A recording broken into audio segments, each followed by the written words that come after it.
They kept her in the kennels, not because she was dangerous, but because she was proof their bloodline was defective.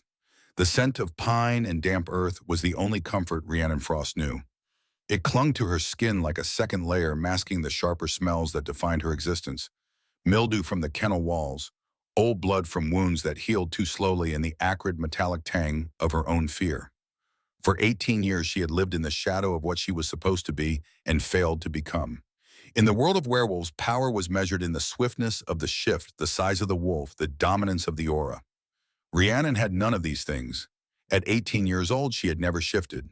She had never felt the bones realign, never tasted the copper rush of transformation, never heard the wild howl tear from her own throat. She was an anomaly, an embarrassment, a stain on the Shadow Ridge Pack's reputation. And to Alpha Thorn Frost, her father, she was something worse than useless. She was a reminder of the woman he had destroyed. Age 12, the first failure. The Blood Moon ceremony was supposed to be the most important night of Rhiannon's life. Every young wolf in the Shadow Ridge Pack stood in the clearing, bare feet pressed against the cold Montana earth, eyes turned skyward toward the crimson moon that hung like a promise in the autumn darkness. Rhiannon stood beside her twin sister Seraphine. Even then, even at 12 years old, the differences between them were stark. Seraphine's golden hair caught the moonlight, turning her into something ethereal, untouchable. Her blue eyes, identical to Rhiannon's in color but not in expression, sparkled with anticipation. She wore confidence like armor. Rhiannon wore fear like a shroud. The pack elder, a silver-haired woman named Miriam, raised her arms to the sky. Her voice carried across the clearing, sharp and ceremonial. By blood and bone, by moon and stone, we call forth the wolves within. Let the young rise. Let the strong emerge. One by one, the young wolves began to shift. The transformations were violent and beautiful. Bodies convulsed, bones cracked and reformed. Screams of pain became howls of triumph. Within minutes, the clearing was filled with wolves, gray-brown, russet-white. Their eyes glowed in the darkness, reflecting the moon's bloody light. Seraphine shifted third. Her transformation was graceful, almost elegant. Where others struggled and writhed, she seemed to flow into her wolf form. And when she stood on four legs, the entire pack fell silent. She was massive. Her fur was pure white, so bright it seemed to glow with its own internal light. Her eyes remained blue, but now carried an ethereal quality like winter frost given sentience. She was beautiful. She was powerful. She was everything Rhiannon was not. Rhiannon stood alone in the center of the clearing, the only human form remaining. She felt it then, the pressure building in her chest, a tightness that spread through her ribs like iron bands constricting. Her heart hammered against her sternum, trying to claw its way out. Pain lanced through her skull, sharp and blinding. This was it. This was the moment. But nothing happened. The pain intensified. She fell to her knees, gasping, clutching her chest. The world tilted. Voices swam around her, concerned at first, then confused, then contemptuous. She's not shifting. What's wrong with her? Is she defective? Alpha Thorn Frost stepped into the clearing. He was a massive man, even in human form, broad-shouldered and stone-faced. His gray eyes, so much colder than his daughter's, swept over Rhiannon with something that looked like disgust. "Get up," he said. His voice was flat, empty of paternal warmth. Rhiannon tried. Her legs wouldn't obey. The pain in her chest was unbearable now, as if something inside her was trying to break free and couldn't, as if her body was fighting itself. "I said get up." She managed to stand swaying. Blood trickled from her nose. The metallic taste filled her mouth. "Beta Corvus," Thorn said quietly. "Administer the consequences." Beta Corvus Hayes was a mountain of a man, his human form nearly as intimidating as his shifted wolf. His face was perpetually set in a sneer, his eyes dark and cruel. He was the pack enforcer. His specialty was punishment. He stepped forward, holding a leather strap studded with silver, not enough to kill a werewolf, but enough to make the pain unforgettable. "Please," Rhiannon whispered. "I tried. I felt something. I just need more time." The first lash cut across her back. She screamed. 15 lashes, one for each year until maturity, Corvus explained in his gravelly voice. A reminder of what she should have been. By the 5th lash, Rhiannon stopped screaming. She bit down on her lip until it bled, tasting copper and salt. She would not give them the satisfaction. By the 10th, her back was on fire, each nerve ending shrieking. By the 15th, she was numb. When it was over, Corvus stepped back. Blood soaked through the thin ceremonial robe Rhiannon wore. Her legs gave out. She collapsed onto the cold earth, her cheek pressed against pine needles and dirt. Seraphine's white wolf padded over to her. For a moment, Rhiannon thought her sister might show mercy, might offer comfort. Instead, Seraphine shifted back to human form and crouched beside her. Her voice was soft enough that only Rhiannon could hear. "You're an embarrassment," she whispered. "Father should have drowned you at birth." That night, Alpha Thorn made his first decree about Rhiannon's future. She would sleep in the kennels. The kennels were located at the far edge of the pack compound, a series of concrete stalls meant for injured or dangerous wolves who needed to be isolated. The air was perpetually damp. The walls were stained with old blood and worse things. A single bare bulb hung from the ceiling, casting sickly yellow light that barely penetrated the shadows. Rhiannon was given a thin blanket and a bowl of water. "You don't deserve pack housing," Thorn told her. His voice was clinical, detached. "Until you shift, you are not a wolf. You are a liability. You will earn your place or you will have no place at all." Rhiannon said nothing. She had learned in that clearing that words were useless. Begging changed nothing. Tears changed nothing. Only evidence could change anything. And so even at 12 years old, bleeding and broken on the concrete floor of a kennel, Rhiannon began to observe. She began to remember. She began to build a case in her mind, a case against the man who called himself her father, age 13. The diary. The kennels had one advantage: no one watched her there. No one cared what the defective girl did in the shadows. Rhiannon spent her days performing menial labor, scrubbing floors, mucking out stables, hauling firewood. She was the pack's unpaid servant, invisible and expendable. But in the early morning hours before dawn broke over the Montana mountains, she had time to herself. It was during one of those quiet mornings that she found her mother's diary. She had been cleaning the kennels, though they were already as clean as the concrete would allow, when her fingers brushed against a loose board in the corner of her assigned stall. Curiosity drove her to pry at it. The board came free, revealing a hollow space beneath. Inside was a small, leather-bound journal, its pages yellowed with age. Rhiannon's hands trembled as she opened it. The handwriting was elegant, flowing. At the top of the first page, a name: Sophia Frost, her mother. Sophia had died giving birth to the twins. That was the official story. Rhiannon had no memories of her, only the cold absence where a mother should have been. She flipped through the pages. Most were mundane entries about pack life, recipes, observations about the changing seasons. But near the end, the tone shifted. The handwriting became hurried, urgent. The final entry was dated the day before the twins were born. "Thorn is afraid. I can see it in his eyes. He fears what I am, what I will become. He fears that our daughter will inherit my bloodline. I shifted yesterday, a partial shift, enough to feel the power rising. My wolf is not like the others. She is Shadow Stalker, the old blood, the forgotten line. Black as void eyes like emeralds. Power that makes even alphas bow their heads. Thorn says it's too dangerous. He says I will destabilize the pack hierarchy. He says a Luna with that much power cannot exist beside an alpha who holds less. He has been meeting with the pack witch. I don't know what they discuss, but I hear whispers. Suppression, control, elimination. If I die, it will not be by accident. It will be by his hand. Rhiannon, if you are reading this, if you found this hiding place, then you are alive and I am not. Know this: your wolf is like mine. Shadow Stalker, blood runs in your veins. Thorn will try to suppress it. He will try to break you. He fears strong women because he is weak.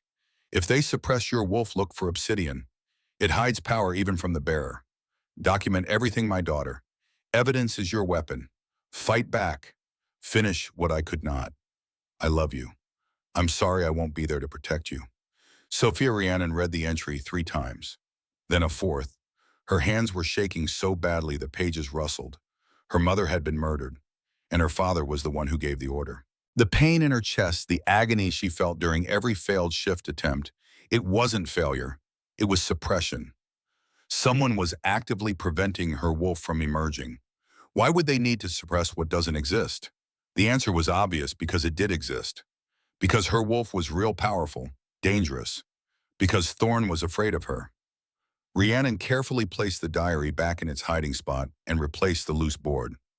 She stood in the dim kennel light, her mind racing. She was 15 now, no 13. She had just turned 13. She had 6 years until she would be considered an adult by pack law. 6 years to gather evidence. 6 years to build a case. 6 years to prepare for the moment she would bring her father to justice. Age 15. The collection begins. The Winter Summit was the second most important event in the Shadow Ridge Pack calendar. Once a year, alphas from neighboring territories gathered to discuss alliances, trade agreements, territorial boundaries. It was politics dressed up as ceremony, and every pack tried to outdo the others in displays of wealth and power. Alpha Thorn spared no expense. The main lodge was decorated with evergreen boughs and silver ribbons. A massive feast was prepared: roasted venison, fresh-baked bread, barrels of imported wine.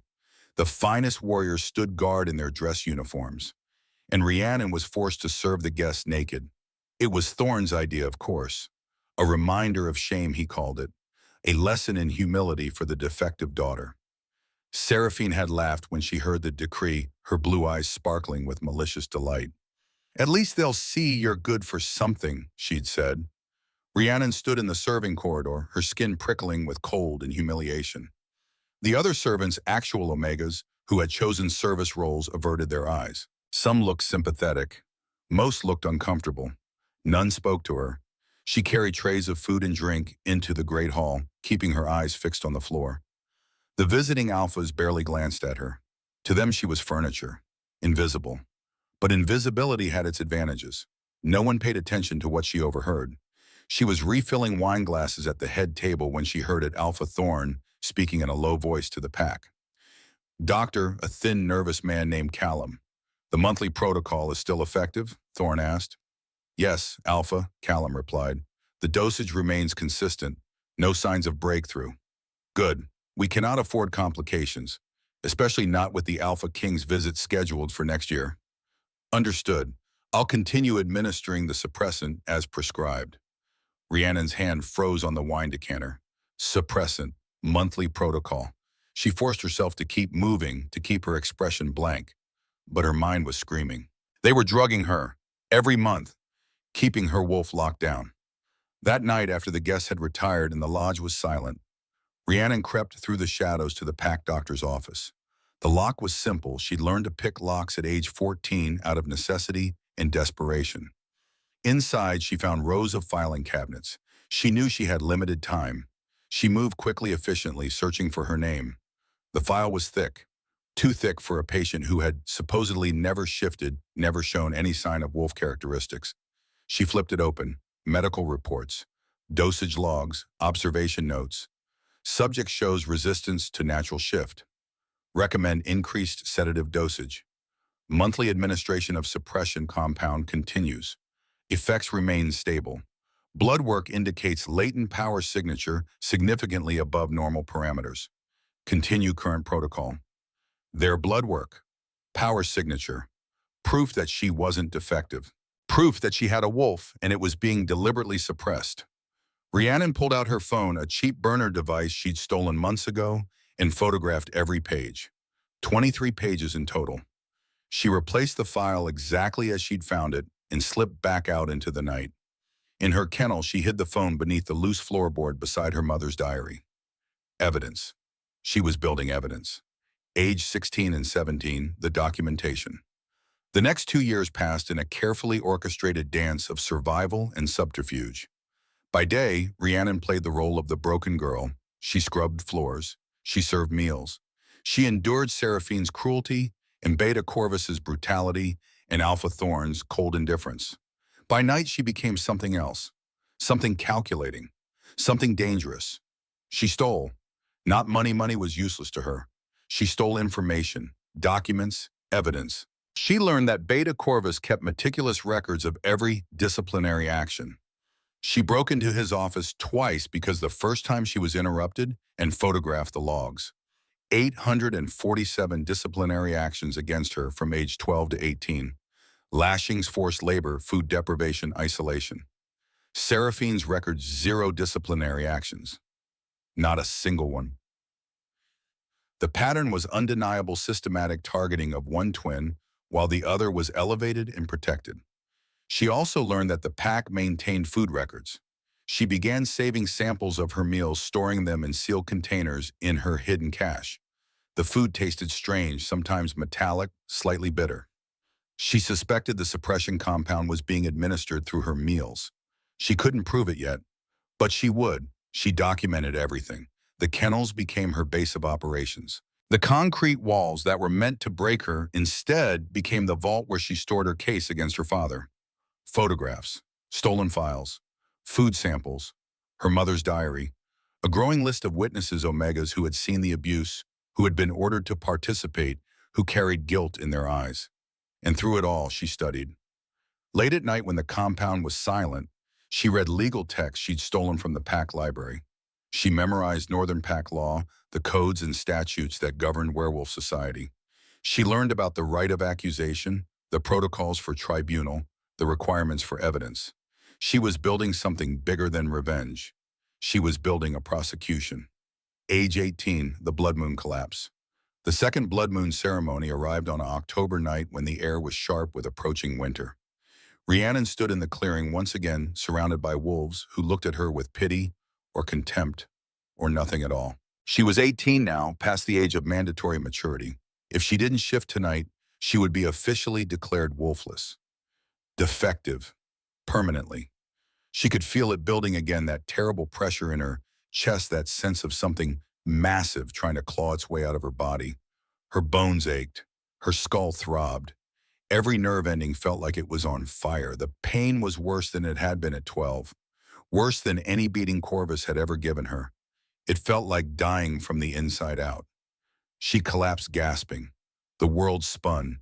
Blood poured from her nose, hot and metallic. Through the haze of pain, she heard Pack Dr. Callum's voice, clinical and detached. Subject shows extreme resistance to shift.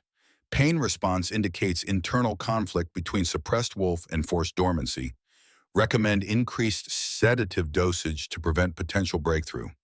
Breakthrough. Even through the agony, Rhiannon's mind latched onto that word. Her wolf was trying to break through. The pain wasn't failure, it was war. Her body was fighting itself because something was keeping her wolf caged. But this time she didn't beg. She didn't cry. She forced herself to her feet, swaying but standing. I need, she whispered, her voice hoarse, medical documentation of this episode. Callum blinked, surprised. What? Documentation, Rhiannon repeated louder, bow. For my records, I want a copy of your report. The audacity of the request stunned everyone into silence. A wolfless girl demanding medical records. You have no right, Corvus began. Northern Pack Law, Article 12. Rhiannon interrupted. Her voice was steady now, despite the blood on her face. Any pack member has the right to request copies of their own medical documentation. I'm invoking that right. Thorne's eyes narrowed. For a moment, something like recognition flickered in his gaze. Recognition that his broken daughter was not as broken as he thought. Give her the report, he said finally. Let her have her useless papers. Callum handed over a copy 2 days later, looking uncomfortable. Rhiannon took it without a word and returned to her kennel. That night, she added it to her collection. She now had 3 years of evidence. Medical reports proving suppression, punishment logs proving systematic abuse, food samples proving chemical tampering, and her mother's diary proving motive. Thorne had murdered his mate to prevent her power from eclipsing his. She was ready. All she needed now was the right moment, the right stage, the right audience. Present day, the King's arrival. The compound was in chaos. AlphaKing Kalen Stone's arrival had been scheduled for months, but the reality of it sent the Shadow Ridge Pack into a frenzy of preparation. Every surface was scrubbed. Every warrior drilled. Every unmated female wolf was paraded and evaluated and instructed on proper protocol. Seraphine was radiant. She wore a gown of forest green that brought out the otherworldly quality of her white wolf. Her golden hair was arranged in an elaborate style. She moved through the compound like she was already queen, accepting congratulations and well-wishes with gracious smiles. The AlphaKing was searching for his fated mate. The entire Northern Territory knew this. Every pack with an unmated daughter had thrown her name into consideration. But Seraphine was the obvious choice. Beautiful, powerful, from a strong bloodline. Alpha Thorne had been planning this match for years. Rhiannon watched the preparations from the shadows. She had been ordered to stay in the back fields, away from the main compound. Out of sight, out of mind. She was mucking out the farthest IO when she overheard two elder Omegas gossiping. Did you hear the latest? The first Omega, a woman named Alara, was practically vibrating with excitement. The King's Beta sent an advance message. King Kalen isn't just seeking a political match. He's hunting his fated mate. Fated mates are rare, the second Omega Iris replied skeptically. That's what makes it romantic. His wolf has been restless for months. The message said a rare scent signature was detected near our territory. Near Shadow Ridge, Rhiannon paused, her hands still on the pitchfork. A rare scent signature. Here, near Shadow Ridge. She ran through the possibilities logically the way her mother had taught her to track. Process of elimination. The king's wolf wouldn't react to a common pack scent. It had to be something unusual, something powerful. Seraphine was powerful, yes, but her scent was well documented. If the king had been searching for months and only now detected the signature near a Shadow Ridge, Rhiannon's hand went to her chest where the obsidian pendant her mother had mentioned would be. But there was nothing there. She didn't have obsidian. Unless she thought of the suppression compound. What if it wasn't just keeping her wolf dormant? What if it was hiding her scent? What if the rare signature belonged to her? The thought was absurd, impossible. But so was surviving 18 years of torture. So was building a legal case in secret. So was having a shadow stalker bloodline. Rhiannon returned to her kennel that night and pulled out her hidden cache. She looked at the evidence she'd gathered. Medical reports, punishment logs, her mother's diary. Tomorrow, the AlphaKing would arrive. Tomorrow, everything would change. She didn't know how yet, but she knew this: if the king's wolf recognized her, if fate gave her this chance, she would use it. Not for romance, not for rescue, for justice. She would use the king's resources to finish building her case. She would use his authority to convene a tribunal. She would use his power to force her father to answer for what he had done to Sophia, to her, to every wolf who had suffered under his tyranny. Rhiannon Frost was done being the broken girl. Tomorrow she would begin the hunt. And Alpha Thorn Frost had no idea that the prey he'd tortured for 18 years had been studying him the entire time, documenting his crimes, building the case that would destroy him. Tomorrow the useless daughter would become the prosecutor. Tomorrow the reckoning would begin. The AlphaKing arrived like a storm breaking over the mountains. Rhiannon heard the motorcade before she saw it, a deep rumble of engines that made the ground tremble beneath her feet. She was crouched behind a stack of firewood near the servants' entrance, exactly where she'd been ordered to stay. Out of sight, invisible. But she could see everything. The pack had assembled in formal ranks, dressed in their finest clothes. Warriors stood at attention in ceremonial uniforms. Omegas lined the pathways holding welcoming banners. At the center of it all stood Alpha Thorn, his chest puffed out, his gray eyes sharp with calculation. Beside him, Seraphine glowed like a sun, her white gold hair catching the afternoon light. The SUVs were sleek and black, their windows tinted so dark they reflected the surrounding forest like mirrors. They moved in perfect formation. 3 vehicles, tactical, spacing the kind of coordination that spoke of military precision. The center vehicle stopped. Its door opened. Beta Matthias Drake emerged first. He was tall and broad-shouldered, his dark hair cut military short. His eyes swept over the assembled pack with the cold efficiency of a man who had seen too much and trusted too little. He carried himself like a weapon held at rest, controlled but ready. Then the AlphaKing stepped out. Rhiannon's breath caught. King Kalen Stone was massive. Not just tall, though he easily cleared 6.5 feet, but built like something carved from the mountains themselves. His shoulders were broad enough to block out the sun. His frame was pure muscle, the kind earned through decades of combat, not gym workouts. He wore black tactical gear that looked expensive and functional, the leather fitting him like a second skin.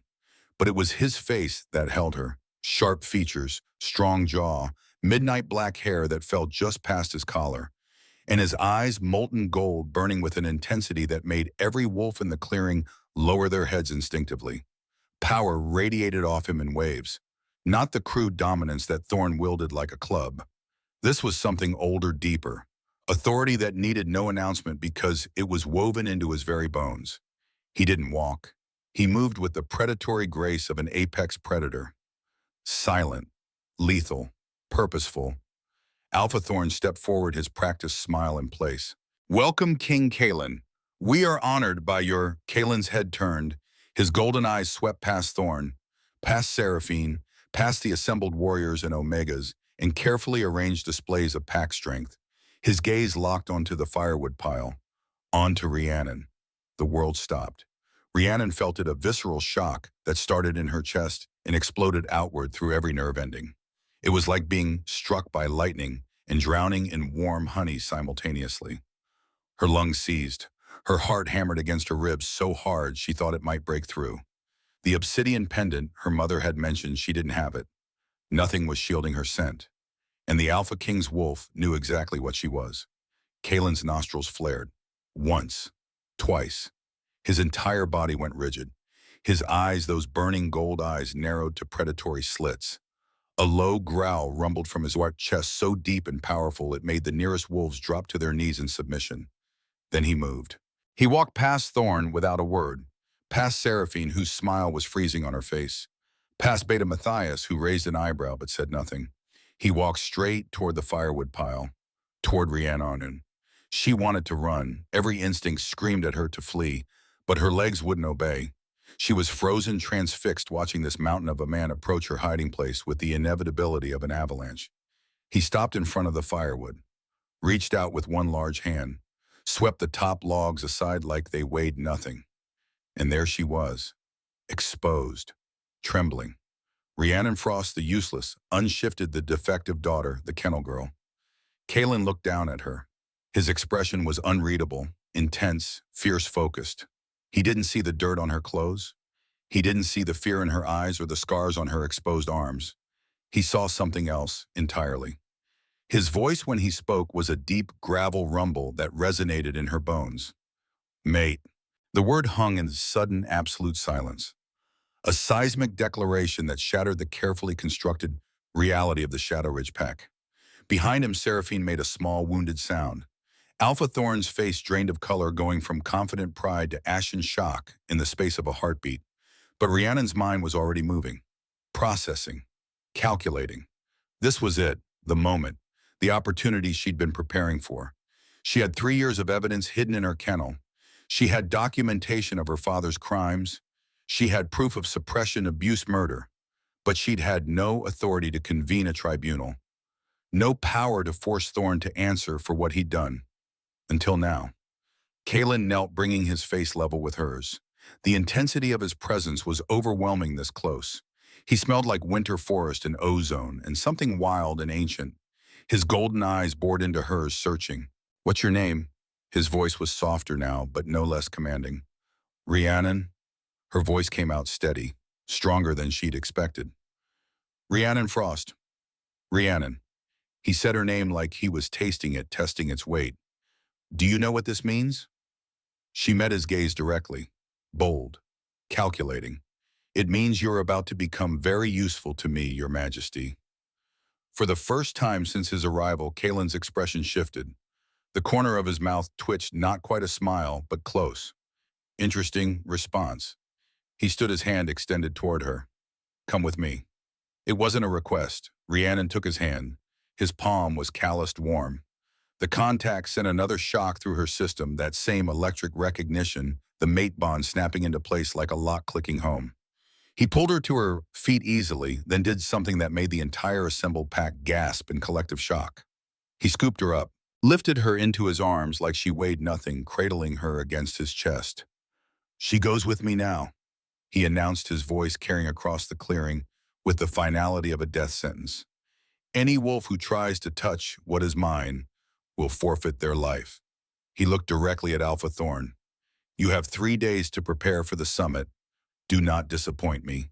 Then he turned and carried Rhiannon toward the lodge, toward the heavily guarded king's suite, leaving chaos and stunned silence in his wake. The king's suite. The suite was less a room and more a fortress. Dark mahogany walls, a massive stone fireplace already throwing comfortable heat, heavy soundproof drapes, security measures Rhiannon couldn't even identify but could feel wards maybe, or some kind of magical shielding. Kalen set her down carefully on a plush velvet sofa. She noticed he kept himself between her and the door. Protective positioning, tactical. For a long moment, they simply looked at each other. Rhiannon broke the silence first. You smell ancient power. She kept her voice level, matter of fact. My mother's diary mentioned obsidian and bloodline suppression. What do you know about it? Kalen's eyebrows rose. Whatever he'd been expecting, it wasn't this. You've been investigating. Not a question. An observation. For 3 years, Rhiannon leaned forward, her blue eyes sharp. I have evidence that Alpha Thorn is drugging me medical files, food samples, punishment logs, documenting systematic abuse. I need lab analysis and legal authority to prove it. Can you provide those resources, or are you just here to claim a pretty mate and complicate my plans? The silence stretched. Then Kalen laughed. It was a short surprise sound like she'd caught him off guard. You're not what I expected, he admitted. He moved to a cabinet, poured 2 glasses of water, handed one to her. Their fingers brushed. The mate bond flared again, that magnetic pull warm and undeniable. Rhiannon ignored it. She drank the water in 3 gulps. She was desperately thirsty. When had she last drunk clean water? Days. My expectations aren't your concern, she said. Answer the question. Can you help me build a case against him or not? Kalen sat down across from her. The sofa groaned under his weight. He studied her for a long moment, and she had the uncomfortable sensation of being seen, truly seen for the first time in her life. Yes, he said finally, I can provide resources. Beta Matthias is former military intelligence. He can run forensics on your evidence, interview witnesses, secure documents. I can convene a council of alphas as tribunal jury. I can provide legal authority under Northern law. He paused. But I need to understand what we're dealing with. Tell me about the suppression. Rhiannon pulled her legs up onto the sofa, wrapping her arms around her knees. It was a defensive posture, but she was too tired to care. When I was 12, I tried to shift at the blood moon ceremony. I felt something pain pressure, like my bones were trying to break. But nothing happened. I've felt that same pain at every ceremony since, getting worse each time. Your body trying to force the shift, Kalen said quietly. Yes, but I didn't understand why it was failing until I was 15. I overheard my father talking to the pack doctor about a monthly protocol in suppressant. I broke into the medical office, stole copies of my files. She looked at him directly. The reports confirm it. I have a wolf, a powerful one. They've been chemically suppressing it since I was 12. Kalen's jaw tightened. His hands clenched into fists on his knees. Chemical suppression is illegal under the Northern Accord. It's considered torture. Yes, Rhiannon's voice was flat. That's one of the charges I plan to bring against him, along with murder. Murder? My mother, Luna Sophia Frost. Rhiannon began pacing. Nervous energy needed an outlet. She died giving birth to me and my sister. That's the official story, but I found her diary. She wrote that she was starting to shift into Shadowstalker form, Black Wolf Emerald Eyes, ancient bloodline. She wrote that my father was meeting with the Pack Witch, that she suspected he would kill her because he feared her power would eclipse his. She turned to face Kalen. He poisoned her during childbirth when she was vulnerable. Probably digitalis is what they used in the suppression compound they've been feeding me. And then he suppressed my wolf so I could never become what she was.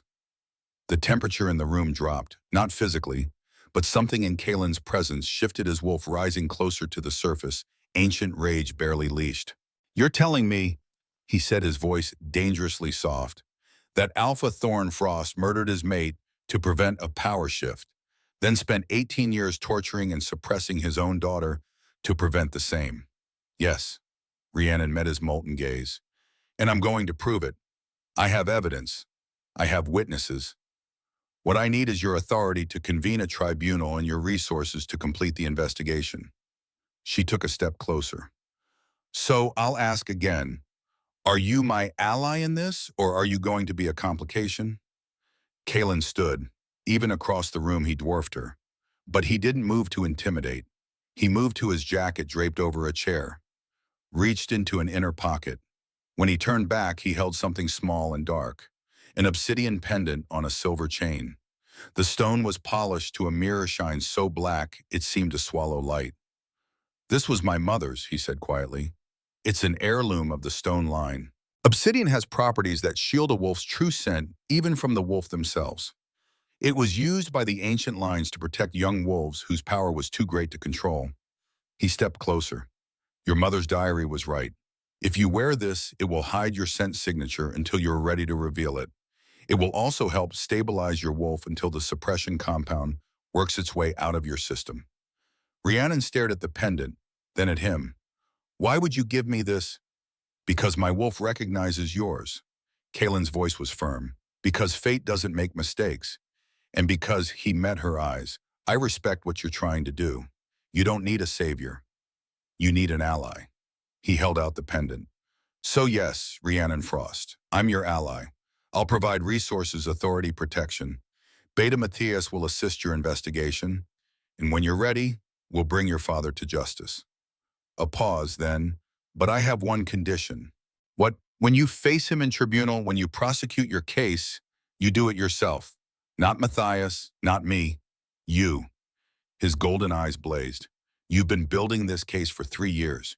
You've earned the right to see it through. Don't let anyone take that from you. Something in Rhiannon's chest cracked open. Not the painful pressure of a suppressed shift.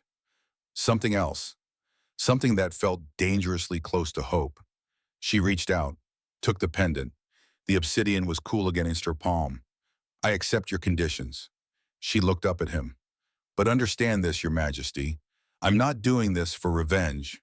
I'm doing this for justice. For my mother. For every wolf my father has abused. This isn't personal, it's principle. Kalen's smile was small but genuine. Then we understand each other perfectly. He took the pendant from her hand, moved behind her. She felt his fingers brush her neck as he fastened the chain. The moment the obsidian touched her skin, something changed. The world sharpened. Colors became more vivid. Sounds clarified. And deep inside her chest, that dormant presence, her wolf stirred for the first time in a way that felt like recognition instead of pain. How long until the summit? Rhiannon asked. 3 days. Then we have 3 days to complete the investigation. She turned to face him. I need to speak with Beta Matthias immediately. We need to secure my evidence cache, interview the pack, which obtain medical records, and build a timeline of my mother's death. Kalen nodded. I'll send for him.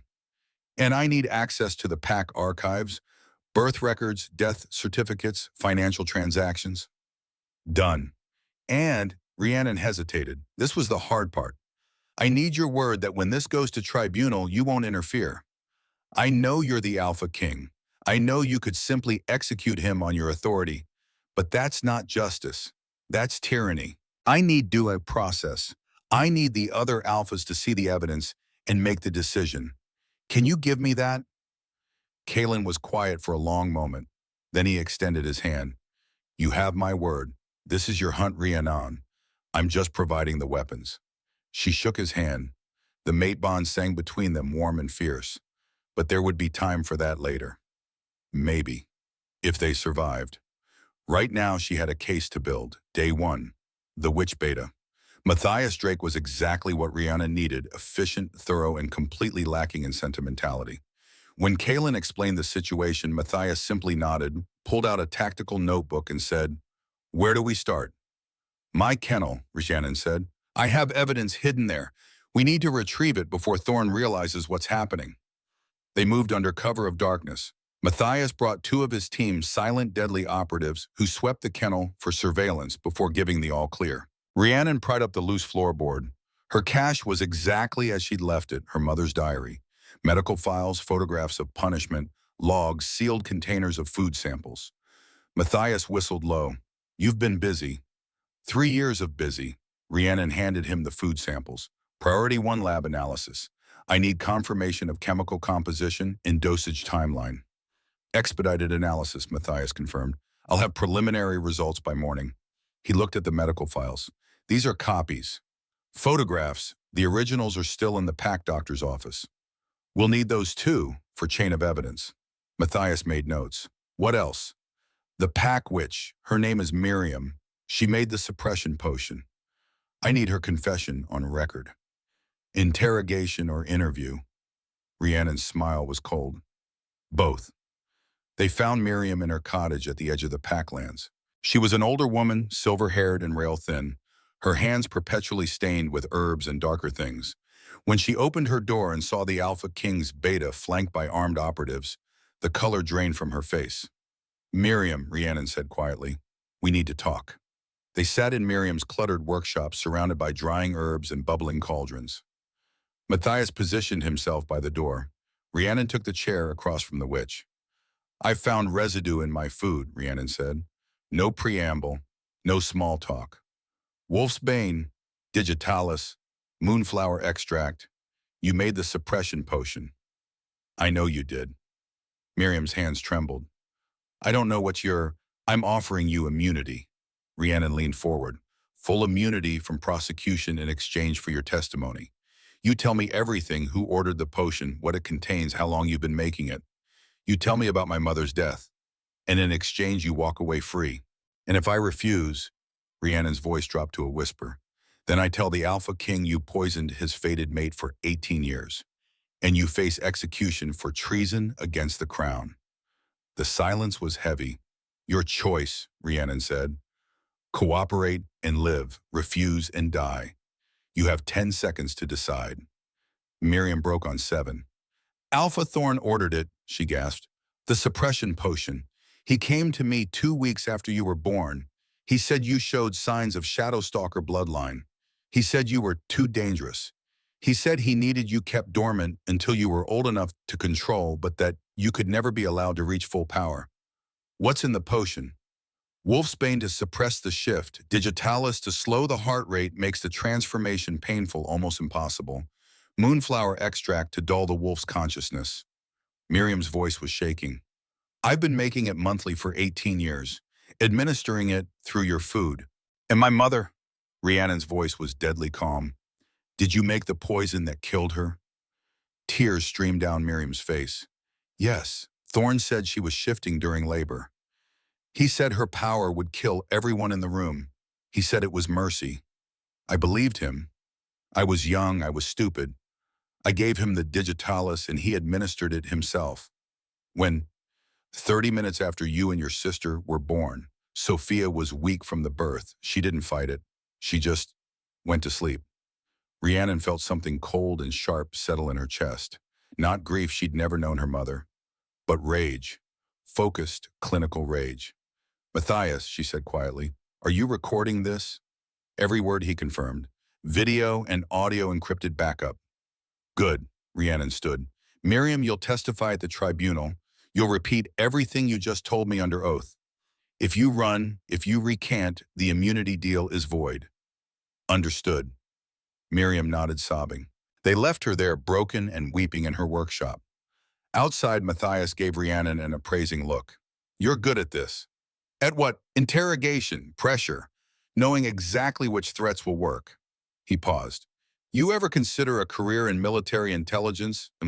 Despite everything, Rhiannon almost smiled. "I've been surviving a war zone since I was 12. I learned from the best torturers in the business." They walked back toward the compound in silence. The moon was high and full, casting silver shadows through the Montana pines. "The lab results will be ready by dawn," Matthias said. "I'll also start pulling archive records, births, deaths, financial transactions. We'll need to establish a paper trail for the digitalis purchase." "What about witness interviews?" "I have a list of Omegas who might be willing to testify. Elder Pack members who were present at your mother's death. The Pack doctor." Matthias glanced at her. "But we need to move fast. Once Thorne realizes what we're doing, he'll start covering tracks." "He already knows something's wrong," Rhiannon said. "The king claimed me in front of the entire pack. Thorne's not stupid. He'll be preparing his defense. Then we make sure our case is airtight." They reached the king's suite. Kalen was waiting, his expression grim. "Seraphine tried to see you," he told Rhiannon. "I had her turned away." "What did she want?" "To talk sense into you." His tone was dry. "I told her you were unavailable. She made some threats. Beta Corvus backed her up. I made it clear that any attempt to contact you without permission would be considered an act of aggression against the crown." Rhiannon nodded. "Good. I don't have time for her games." She spent the rest of the night reviewing evidence with Matthias, building timelines, cross-referencing documents. Kalen remained in the room, a silent protective presence. He didn't interfere, didn't offer unwanted advice. Just watched, his golden eyes sharp and assessing. Around 3 in the morning, Matthias left to coordinate with his team. Rhiannon was alone with the AlphaKing. "You should sleep," Kalen said quietly. "Can't." Rhiannon gestured to the paper spread across the table. "Too much to do. You'll be useless at tribunal if you collapse from exhaustion. I'll sleep when he's stripped of his rank." She looked up, met his gaze. "Why are you helping me?" "Really, don't say the mate bond. This is bigger than that." Kalen was quiet for a long moment. Then he moved to sit beside her on the sofa. "My parents were murdered when I was 12, he said. "A rival Alpha poisoned them and made it look like an accident.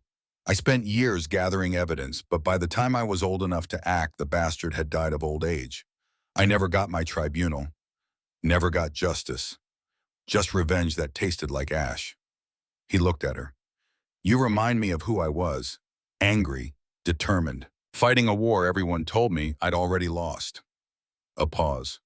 "But you're smarter than I was. You documented everything. You built a real case, and you're not letting rage cloud your judgment." His voice softened. "So yes, I'm helping you because of the mate bond, but also because you deserve justice, and because someone should have helped that angry 12-year-old I was, and no one did."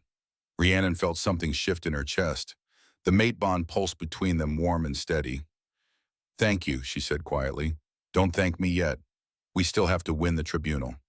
"We will." Rhiannon's voice was certain.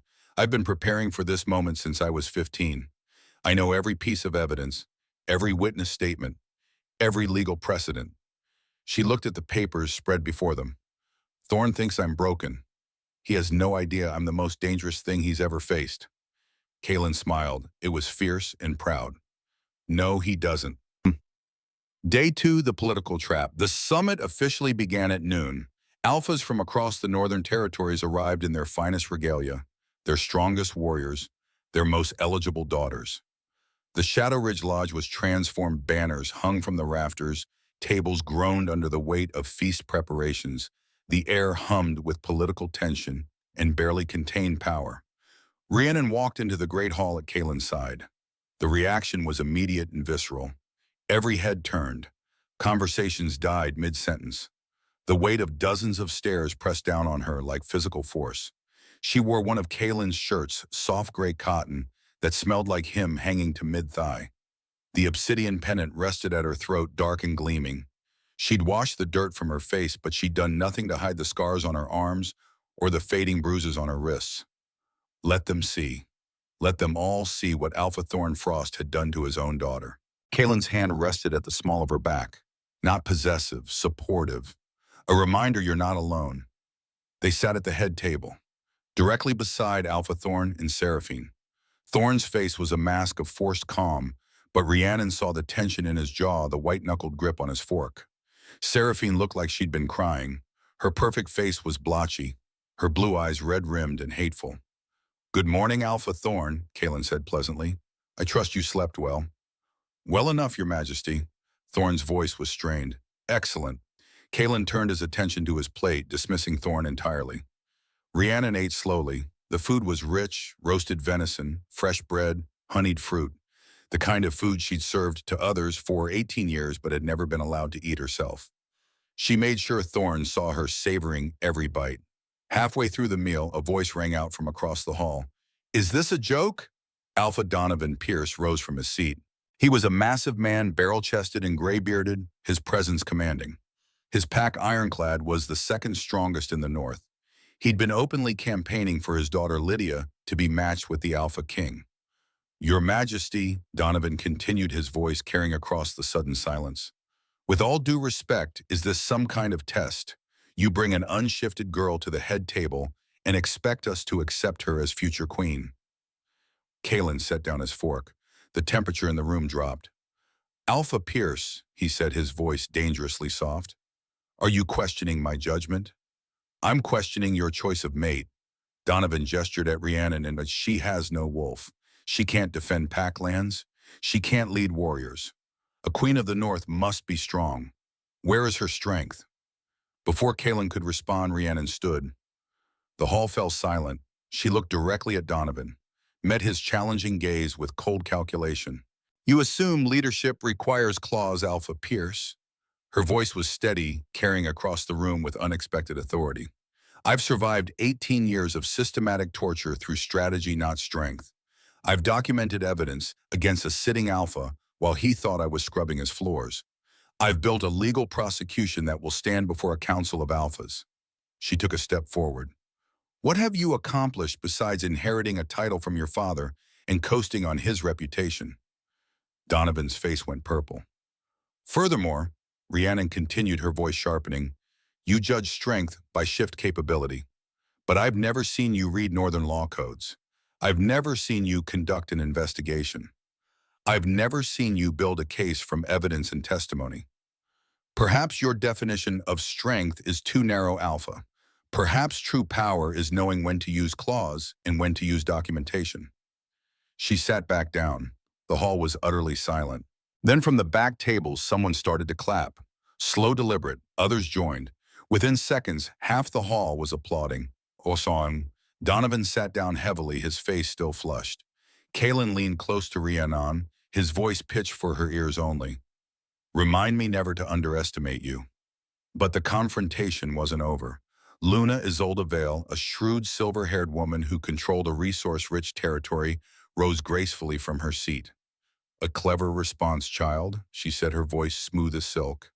But Alpha Pierce raises a valid concern. The Queen of the North must navigate complex political situations. Tell me, her smile was sharp, what is the current revision date of the Northern Accord's Territorial Dispute Clause? It was a trap, a question designed to expose Rhiannon's ignorance of pack law. Rhiannon smiled back. The Territorial Dispute Clause was revised in 2019 Luna Vale. Article 47, subsection 3. It replaced the previous Combat Resolution Protocol with a mediation framework requiring neutral third-party arbitration. She tilted her head. Perhaps you are thinking of the pre-revision statute. It's an easy mistake if you haven't reviewed the updated codes recently. Luna Isolde's smile froze. Then surprisingly, she laughed. Well played, she admitted. You've been studying. I've had 18 years with nothing to do but read and observe, Rhiannon replied.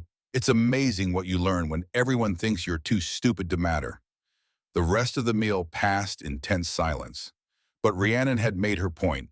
She wasn't just the king's fated mate. She was formidable in her own right. As dessert was served, Alpha Alaric Reed, the youngest Alpha present known for his interest in ancient prophecies, leaned forward. Queen Rhiannon, he said quietly, has anyone told you about the Shadow Stalker prophecy? No, Rhiannon admitted. It speaks of a black wolf with emerald eyes. Power that makes even alphas bow. She appears once every 300 years, always when the North faces existential threat. His gaze was intense. Not an external threat, an internal one. Corruption in leadership. Rhiannon felt cold. What kind of corruption? The prophecy doesn't specify, but it says the Shadow Stalker's role is to purge the rot from within, to hold leaders accountable, to enforce justice when authority has failed. Alaric smiled slightly. Some might say a leader who murders his mate and tortures his daughter qualifies as the kind of corruption that requires purging. Some might, Rhiannon agreed quietly. That evening, as the formal dinner concluded and the Alphas retired to private discussions, Matthias found Rhiannon in the king's suite. We have a problem, he said without preamble. Thorn's planning to poison your dinner tonight. The pack doctor just delivered a new batch of suppression compound to the kitchens. Stronger dosage, enough to ensure you're too weak to function tomorrow. Rhiannon's mind raced. Tomorrow was day 3, the day she'd accepted the trial of isolation challenge. If she went into the forest drugged, she'd die. Options, she asked. We could confront the kitchen staff, seize the compound, make it public. No, Rhiannon shook her head. That tips our hand too early. Thorn will claim ignorance, blame the doctor. We need him to commit to the act. She thought for a moment. Switch the plates. Serve the poisoned meal to Seraphine instead. Matthias raised an eyebrow. Your sister. She's been complicit in my abuse for 18 years. She deserves to know what the suppression compound feels like. Besides, Rhiannon's smile was cold. It won't kill her, it'll just make her sick enough that everyone will know the food was drugged. Public proof of Thorne's plot. Ruthless, Matthias observed. I approve. That night, Rhiannon's dinner plate was switched with Seraphine's. The substitution was seamless, conducted by one of Matthias's operatives posing as a server. 20 minutes after the meal, Seraphine collapsed. She vomited violently, her body convulsing. Pack healers rushed to her side, but the damage was done. Alpha Thorne's face went white, and his Beta Matthias calmly collected a sample of Seraphine's vomit for chemical analysis. Food poisoning, Matthias announced. How unfortunate. We'll need to investigate the kitchens immediately. Your Majesty, for Queen Rhiannon's safety, I recommend all her meals be prepared by our own team from now on. Kaelin nodded gravely. Agreed. Alpha Thorne, I trust you will cooperate fully with the investigation. Thorne could only nod, trapped by his own plot. Rhiannon watched her sister being carried away on a stretcher, feeling nothing but cold satisfaction. One more piece of evidence. One more nail in Thorne's coffin. Tomorrow she would face the forest. Tomorrow she would either die or finally meet the wolf that had been locked inside her for 18 years. But tonight she had won another battle in the war she'd been fighting since she was 12 years old. The reckoning was coming, and Alpha Thorne Frost was finally starting to understand that the daughter he tried to break had instead become the most dangerous hunter in the north. Midnight came to the Montana mountains like a predator, stalking prey silent, inevitable, heavy with promise. Rhiannon stood at the edge of the ancient forest, her bare feet pressed against earth so cold it burned. The entire summit assembly had gathered to witness the trial of isolation. Alphas in their formal regalia, warriors in ceremonial armor, Omegas huddled in nervous clusters, all of them watching, waiting, expecting her to fail. The forest loomed before her, a wall of darkness so complete it seemed to swallow light itself. Ancient pines stretched skyward, their branches tangled overhead like skeletal fingers. No moonlight penetrated that canopy. No sound emerged from within. It was a void, and she was being asked to walk into it alone. Alpha Thorne stood with the assembled council, his face a mask of barely contained satisfaction. He thought she would die in there, thought the rogues or the cold or simple human fragility would finish what 18 years of torture hadn't accomplished. Seraphine was absent, still recovering from the poisoning, confined to the medical wing under heavy sedation. Good. Rhiannon didn't want to see her sister's gloating face. Beta Corvus watched from the shadows, his dark eyes gleaming with anticipation. He'd probably volunteered to retrieve her body in the morning, but it was Kaelin's presence that anchored her. The AlphaKing stood closest to the forest edge, his massive frame radiating controlled tension. His golden eyes met hers across the distance, and through the mate bond, growing stronger every hour, she felt his confidence flood into her like molten steel poured into a mold. He believed in her, not because she was his mate, but because she'd earned it. Kaelin stepped forward, his voice carrying across the assembly with the weight of absolute authority. The trial of isolation will proceed under ancient law. Queen Rhiannon will enter the forest alone. No scent, no tracking, no interference of any kind. She will survive until dawn by her own strength and cunning. His gaze swept over the gathered alphas. If my mate is harmed by anything other than the forest itself, I will hold Alpha Thorne personally responsible, and the consequences will be absolute. The threat hung in the cold air like a blade. Kaelin walked to Rhiannon, pulled her into an embrace that was both protective and empowering. His lips brushed her forehead, a gesture witnessed by hundreds of wolves, a public claim and a private promise. Find your wolf, he murmured against her skin. I'll be waiting for your return. Through their bond, she felt something else. A howl building in his chest, his own wolf pacing, restless and fierce. He would wait at this forest edge all night if necessary, ready to tear through any wolf who tried to interfere. Rhiannon pulled back, met his molten gaze. When I return, we convene the tribunal immediately. No delays. Agreed. She turned toward the darkness, took a breath, let all the rage and pain and calculated fury of 18 years settle into cold, focused purpose. Then she stepped across the threshold into the ancient forest. The world changed. The moment the trees closed around her, the pack's sense vanished, replaced by an overwhelming symphony of wild smells. Decaying leaves, animal musk, running water somewhere distant, And beneath it all, something else. Something older.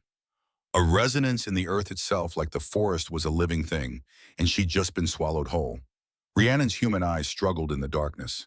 She could see perhaps 10 feet ahead, and only then because some ambient starlight managed to filter down through rare gaps in the canopy. But she'd spent 3 years preparing for this moment. She knew how to navigate by sound, by smell, by the feel of wind on her skin. Her mother had taught her. Not directly, Sophia had been dead since Rhiannon's birth, but through the diary, through the tracking lessons, encoded in those careful entries, Rhiannon had learned to think like a hunter. Observe terrain, identify defensible positions, note wind direction, listen for predator patterns. She moved deeper into the forest, her steps careful and deliberate. Her hands found the rough bark of trees, using them as navigational anchors.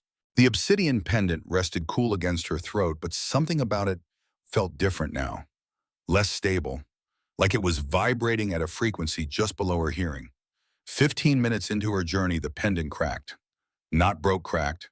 A single fracture line appeared across its polished surface, visible even in the darkness, because light seemed to leak from within it. Silver light, ancient light. Rhiannon's hand flew to her chest. She felt it then, the cage around her wolf, the suppression that had held for 18 years beginning to fracture along with the stone. Her mother's words echoed in her memory. Obsidian hides power even from the bearer. It hadn't been protecting her scent. It had been containing it, shielding the world from the truth of what lived inside her until she was ready. Until now. The pendant shattered completely. The pieces fell away, dissolving into silver mist before they hit the ground.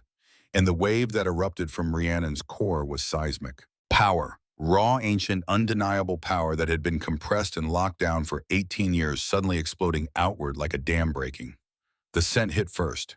It rolled out from her in concentric waves, frost and ozone, and something that smelled like stone under deep earth. It was nothing like the packed scents she'd grown up around. Nothing like Seraphine's jasmine snow or Thorn's pine smoke. This was elemental, primal. The smell of a storm breaking over mountains that had stood since the world was young. A mile away at the forest's edge, every wolf in the assembly staggered. Alphas who had stood firm against rogue attacks and territory wars dropped to one knee, their wolves howling in confused submission to a power they'd never encountered. Kalen alone remained standing, his eyes blazing gold, his wolf surging so close to the surface that his human form flickered at the edges. "She's waking up," he breathed. And through the bond, he sent everything he had, every ounce of strength, confidence, and fierce pride, pouring it into Rhiannon like fuel onto a fire. In the forest, Rhiannon gasped. The pressure in her chest, the familiar agonizing pressure she'd felt at every blood moon ceremony, returned with devastating force. But this time it was different. This time her body wasn't fighting the shift. It was embracing it. And then the rogue wolf attacked. It came from her blind side, a flash of matted fur and yellow eyes gone mad with hunger and isolation. Feral rogues were common in the ancient forest wolves who'd been exiled or abandoned, who'd lost their minds to loneliness and rage. This one was massive, easily 200 pounds of muscle and desperation. Its jaws snapped closed inches from Rhiannon's throat. She threw herself sideways, hitting the ground hard. The wolf landed on top of her, its weight crushing its breath, hot and rank. She felt teeth tear into her shoulder. Pain exploded through her nervous system, white-hot and immediate. Blood hot and slick soaked through her shirt. This was the trigger. Primal threat, physical pain, the absolute necessity of survival. Her mother's diary had been right about everything else. It was right about this too. Your power is too great to simply shift. It needs a trigger, a primal immediate threat. Rhiannon stopped fighting the pain, stopped resisting the pressure in her chest. Instead, she surrendered to it completely. This is my power. I claim it. The sound that tore from her throat wasn't human. It started as a scream and became something else, a howl that shook the ground beneath her, that made the ancient pines groan and sway. It was the sound of a door that had been locked for 18 years finally being kicked open. The transformation was not graceful. Her bones didn't simply realign, they shattered. Every bone in her body broke simultaneously, the sound like gunfire in the darkness. The pain was indescribable beyond anything Corvus's lashings or Thorn's cruelty had ever achieved. This was cellular destruction and reconstruction happening at impossible speed. Her spine elongated, her skull reformed, her hands and feet burst apart and reassembled as paws. Fur erupted from every pore, not growing but exploding outward like black flames consuming her human skin. The rogue wolf released her, yelping in terror. It scrambled backward, its mad yellow eyes suddenly clear enough to recognize what was happening. The transformation took 7 seconds. 7 seconds of agony so complete that Rhiannon's human consciousness almost didn't survive it.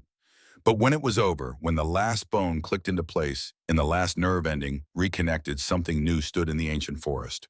The Shadow Stalker had awakened. Rhiannon's wolf was massive, not just large titanic. She stood nearly 5 feet at the shoulder, larger than any wolf in the Northern Territories. Larger even than the AlphaKing's legendary beast. Her fur was pitch black, not dark gray or charcoal, true black, the color of space between stars. It was so dark, it seemed to absorb the ambient light around her, creating a zone of deeper darkness wherever she stood. When she moved, she looked like a living shadow, a piece of night given to form and purpose. And her eyes burned emerald green, bright enough to cast their own light. They illuminated the forest floor in a sickly jade glow, making her appear demonic. Otherworldly. The rogue wolf whimpered, dropped flat to the ground, belly exposed, throat bared in absolute submission. Rhiannon's wolf consciousness was fully present. She wasn't lost to instinct or rage. She was aware, hyper-aware. She could hear a rabbit's heartbeat half a mile away, could smell the fierce sweat of the assembly at the forest's edge, could feel the individual vibrations of hundreds of wolves through the earth itself, and she could feel her father's terror. The Shadow Stalker turned her glowing eyes toward the rogue. It was still prostrate, shaking, completely dominated by her presence alone. She hadn't touched it, hadn't snarled. Her alpha aura, the dominance that radiated from ancient bloodlines, had done the work for her. She could kill it. One snap of her jaws, justice for the attack. But Rhiannon had never been interested in pointless violence, only in necessary action. She stepped over the rogue, her massive paws silent on the forest floor despite her size. She began to run. The Shadow Stalker moved like liquid darkness. Her paws barely touched the ground. She was faster than anything that size had a right to be, covering ground in great bounding leaps, flowing around trees, ghosting through underbrush, without disturbing a single leaf. The wound on her shoulder, the bite from the rogue, was already closing. Accelerated healing, another gift of the bloodline. She ran toward the forest's edge, toward the assembly, toward her father. The hunt was on. At the forest's edge, chaos reigned. The moment Rhiannon's scent had erupted, the carefully maintained order of the summit had shattered. Alphas were shouting. Warriors had drawn weapons, though, against what they didn't know. Omegas had fled to the lodge. Alpha Thorn stood frozen, his face ashen. He'd felt the power in that scent. Recognized it. It was Sophia's scent amplified 100-fold. The thing he'd murdered his mate to prevent. The thing he'd tortured his daughter to suppress. And it was coming for him. Beta Corvus grabbed Thorn's arm. We need to leave now, before what? Kalen's voice cut through the chaos like a blade. The AlphaKing stood at the forest's edge, his posture relaxed but his eyes burning with barely leashed fury. Before you face what you've created, too late. Your Majesty, you don't understand, Thorn began. I understand perfectly. Kalen's voice dropped to a lethal whisper. You murdered your mate. You tortured your daughter. You suppressed a Shadow Stalker bloodline for 18 years, and now she's coming home. The darkness at the forest's edge shifted. 2 points of emerald light appeared in the blackness between the trees, growing closer, moving with predatory purpose. Then she emerged. The Shadow Stalker stepped out of the ancient forest and into the clearing, and the reaction was instantaneous and total. Every wolf present, Alpha, Beta, Omega, Warrior, Civilian, dropped to the ground. Not a deliberate choice. Instinct. The kind of submission that bypassed conscious thought and went straight to the wolf's hindbrain. The part that recognized apex predators and responded with one primal command: submit or die. Even the Alpha's wolves, who commanded territories and led packs, found themselves on their knees, heads bowed, necks exposed. Alpha Donovan Pierce, who'd questioned Rhiannon's strength at breakfast, was prostrate in the dirt, shaking. Luna Isolde Vale, who tested her knowledge of pack law, had her forehead pressed to the earth. Only one wolf remained standing. Kalen met his mate's eyes across the distance. The shadow stalker's emerald gaze locked onto his molten gold. For a long moment, they simply stared at each other, two apex predators, two ancient bloodlines recognizing each other as equals. Then the shadow stalker padded forward, silent, lethal. She stopped directly in front of Kalen, raised her massive head level with his face.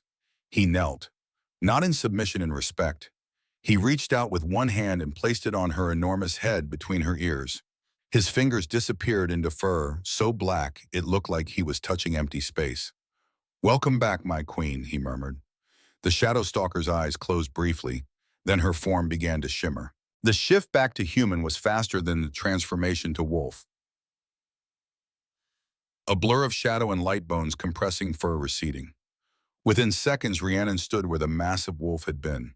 She was naked, covered in dirt and blood from the rogue's bite, which had healed to a pink scar. Her dark hair was wild around her face, but she stood tall, shoulders back, chin raised. She'd never looked more powerful. Kalen immediately stripped off his jacket and wrapped it around her shoulders. It fell to her mid-thigh, preserving some modesty. But he didn't try to hide her, didn't shield her from the stares. Let them see. Let them all see what they dismissed as useless. Rhiannon's blue eyes human again, but still carrying an echo of that emerald fire swept across the assembled wolves. Most were still on the ground, too shocked or terrified to rise. Her gaze found Alpha Thorn. He was on his knees, his face the color of old parchment, his hands trembling. "The trial has met Alpha Thorn," Rhiannon's voice carried across the clearing, steady and cold. "I survived the night. I returned by dawn. The challenge stands." She stepped forward, letting Kalen's jacket slip slightly to reveal the healing scar on her shoulder. "Now we hold yours." Thorn opened his mouth, closed it. No words came. "Alpha Thorn Frost." Kalen's voice rang out formal and absolute. "By the power vested in me as Alpha King of the Northern Territories, I invoke the right of tribunal. You will answer to a council of alphas for crimes against pack law, crimes against your bloodline, and crimes against the crown." His golden eyes blazed. "The tribunal convenes at noon, 6 hours. I suggest you prepare your defense." Thorn finally found his voice. "This is absurd. She has no proof, no evidence. I have 18 years of proof." Rhiannon's voice cut through his protest like a scalpel. "Medical records, punishment logs, witness testimonies, chemical analysis of suppression compounds, video confession from your pack witch, forensic evidence of my mother's murder, and how," she smiled cold and sharp, "I have documentation of your written order to have me eliminated if the suppression failed." The color drained from Thorn's face completely. "You've been building a case." His voice was barely a whisper. "Since I was 15. Rhiannon stepped closer, close enough that he could see the emerald remnants still flickering in her eyes. "You called me useless. You thought I was too broken to matter. But I was documenting every crime you committed, building evidence while you thought I was scrubbing your floors. And now, Father, you're going to answer for all of it." She turned to address the assembled alphas who were slowly, shakily getting to their feet. "In 6 hours, this council will hear my prosecution. You will see the evidence. You will hear the testimonies. And you will decide if Alpha Thorn Frost deserves to keep his rank, or if justice demands he'd be stripped of everything the way he tried to strip me of my wolf." The clearing was utterly silent. Then Alpha Alaric Reed, the young prophet Alpha, spoke. "The Shadow Stalker returns when the North faces corruption within its leadership." His voice was reverent. "The prophecy is fulfilled. I will serve on your tribunal, Queen Rhiannon, and I will vote based on evidence, not politics." One by one, the other alphas echoed his words. Donovan Pierce humbled. Isolde Vale intrigued. Even the traditionalists who'd questioned Rhiannon's fitness to rule agreed to serve as jury. Thorn was trapped, cornered by the very laws he'd used to oppress his daughter for 18 years. The tribunal. The great hall had been transformed into a courtroom. Long tables arranged in a semicircle, 8 chairs for the alpha jury, a raised platform for Kalen as presiding judge, a witness stand, an evidence table already laden with documents, samples, and video equipment. The entire summit attendance packed the hall, standing room only. Every wolf wanted to witness this. Rhiannon stood at the prosecution table, dressed now in formal attire, a simple black suit that Kaylin had provided. Her dark hair was pulled back. The obsidian pendant was gone, but she didn't need it anymore. Her scent filled the hall. Frost ozone ancient stone, a constant reminder of what she was. Beta Matthias sat beside her, his tactical notebook open. But this was Rhiannon's show. She'd made that clear. Across the aisle, Alpha Thorne sat with a pack lawyer, a nervous young wolf who looked like he'd rather be anywhere else. Beta Corvus sat behind them, his expression dark. Seraphine was absent, still too sick from the poisoning to attend. Poetic justice, Rhiannon thought. Kaylin stood at the judge's platform. He wore full formal regalia, now black and silver, the crown's insignia prominent. His presence commanded absolute attention. This tribunal is convened under Northern Law Article 47, he announced. Alpha Thorne Frost stands accused of 3 primary charges. First, the murder of Luna Sophia Frost. Second, the systematic suppression and abuse of heir Rhiannon Frost. Third, treason against the Northern Territories through violation of the Suppression Accord. He looked at Rhiannon. The prosecution may present their opening statement. Rhiannon stood, walked to the center of the floor, every eye in the hall fixed on her. For 18 years, she began, her voice steady and clear. Alpha Thorne Frost called me defective. He documented my failures in punishment, logs, medical reports, and public humiliation ceremonies. He built a narrative that I was worthless, broken, a stain on the Shadow Ridge bloodline. She turned to face the jury. Today I present documentation of his crimes, premeditated murder of his fated mate, criminal suppression of a Shadowstalker heir, systematic abuse spanning nearly 2 decades. This tribunal will hear evidence, testimony, and forensic analysis. And you will decide, does the Shadow Ridge Pact deserve a leader who murders strong women because he fears their power, or does it deserve justice? She returned to her table. The hall was dead silent. The prosecution calls its first exhibit, Rhiannon continued, Sophia Frost's death records. Matthias activated the screen behind her. Documents appeared blown up large enough for everyone to see. Original death certificate, Rhiannon narrated. Cause of death, hemorrhagic complications during childbirth. Signed by Pack Dr. Callum Hayes. Filed with the Northern Registry 18 years ago. She clicked to the next image. Hidden autopsy report. Retrieved from sealed archives by Beta Matthias under Crown authority. Actual cause of death, digitalis poisoning. Toxicology confirmed. Time of death, 32 minutes after my birth, coinciding with witness reports that Luna Sophia was beginning to shift into Shadowstalker form. A murmur rippled through the hall. Exhibit B, Rhiannon continued, exhumation analysis. Luna Sophia's body was exhumed 6 days ago with council permission. Forensic examination expedited by Crown Resources confirms digitalis in bone marrow. The poison was administered during childbirth when she was vulnerable. The murder was premeditated. She turned to face Thorne. His face was stone, but his hands were clenched white-knuckled on the table.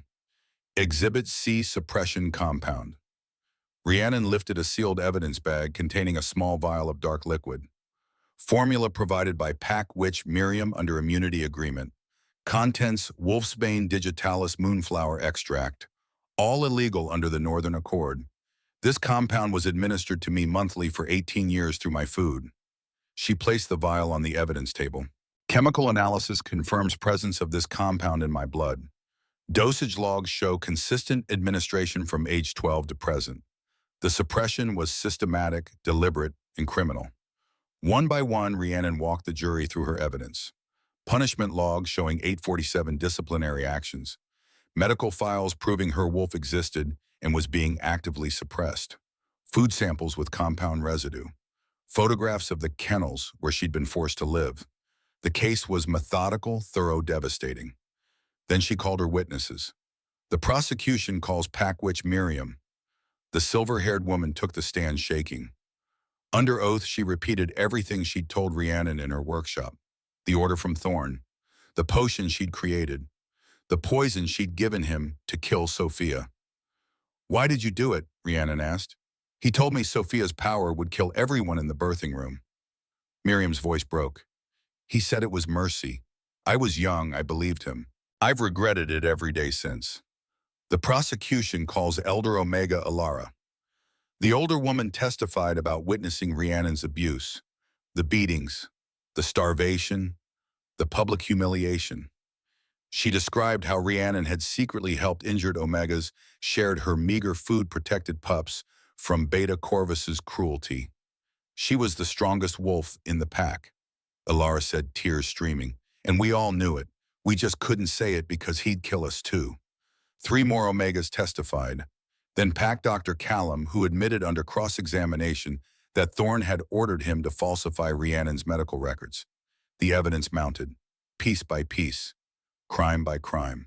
Finally, Rhiannon presented her final exhibit. This document, she said holding up a single page, was found in Alpha Thorne's private files by Beta Matthias. It's dated 3 months ago. She read aloud, "Ensure the defective twin never shifts. If suppression fails and she manifests Shadow Stalker power, eliminate her before she can challenge pack hierarchy.